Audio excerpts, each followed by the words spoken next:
Now, this is also a good MCQ because it tests your concept of reversible reactions. It says element X and Y react together in a reversible reaction to form XY2.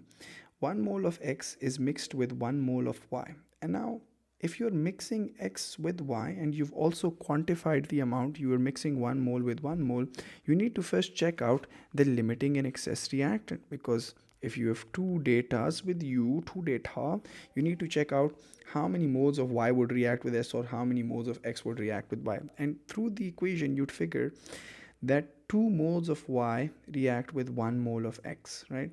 So if you have, X amount of Y, or let's call it Z, if you have Z moles of Y, how many moles of X would you need? Z over 2, because if you need 2 moles of Y, it only reacts with 1 mole of X. So this is half the amount.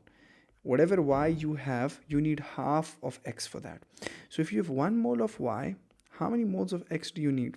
You need 0.5 moles of X. And if it doesn't make sense, you could do the simple cross multiplication that, hey, 2 moles of Y react with 1 mole of X.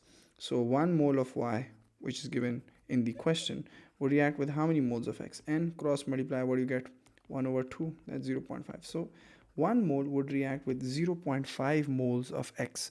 So 0.5 moles would still be left because you're adding 1 mole, right? So you know that X is the limit, X is the excess reactant. Why is X in excess?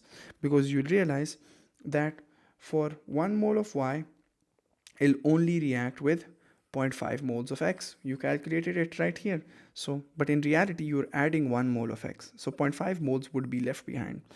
So at the end of the reaction, 0.5 moles would still be left at equilibrium effectively. So at equilibrium, there is more than 0.5 moles of X present.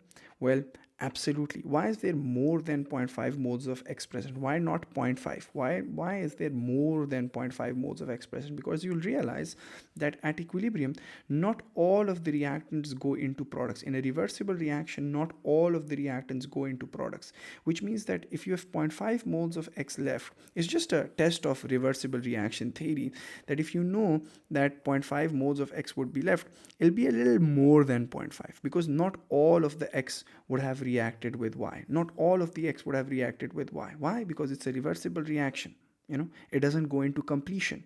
So if I'm saying 0.5 moles of X is left, effectively it'll be a little more than 0.5 depending on where the equilibrium lies, right? So at equilibrium, there's more than 0.5 mole of X. Yes, because not all of the reactants go into products. So even if 1 mole of Y is giving you 0.5 moles of X, or 1 mole of Y is reacting with 0.5 moles of X and 0.5 mole is being left behind, not all of this 0.5 mole will react. A little less than 0.5 mole would react, because again, the reaction does not go into completion. And that would mean that XY2, how much XY2 would you have? Well, if you talk technically, you would have about, if X is my limiting reactant, then 1 mole of X gives me 1 mole of XY2. But if you had 0.5 moles of X, 0.5 moles of XY2 would form, and less than 0.5 moles. Why less than 0.5 moles? Because you'll realize that not all of X would have been reacted. So XY2 would be less than 0.5. So at equilibrium, there is less than 1 mole. Definitely there's less than 1 mole of XY2 present, right? So the answer is 2 and 3. And it says after the equilibrium position has been reached, the reaction stops. Reaction never stops. It's a dynamic equilibrium in this case. The reactants go into products and the products go back into the reactants. The only difference is that the amount of reactants and products are no longer changing.